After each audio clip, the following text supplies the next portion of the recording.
सब मैथिल लोकन के हमरा दिस से प्रणाम। बड़ सौभाग्यक बात है कि हम सब घर से दूर रहितों गुड़गांव में मिथिला के सब एक भऽ कऽ हम सब एकटा विद्यापति पर्व समारोह जेकर भूमिजा मैथिली मंच नाम राखल गेल छै, ओहि पर एकटा मिथिला विद्यापति पर्व समारोह के आयोजन भऽ रहल है। अपने सबसे नम्र निवेदन है कि अपने सब अबियो, भागीदारी बनियो और एकरा सफल बनबियो।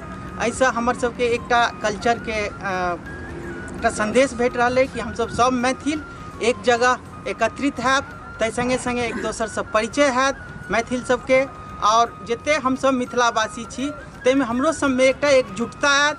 और ई जो सांस्कृतिक कार्यक्रम भऽ रहल है तैमे हम सब कोई आबि कऽ एक जगह एकत्रित हो, एक दोसर से दोसर के भेटो हैत और एकरा सफल बनाबे में अपने सबके सहयोगक आवश्यकता है। तो तैं अपने सबके हकार ई कार्ड है, अपने सबके हकार है, तो अपने सब जरूर अबियो। 16 फरवरी दिन याद राखब।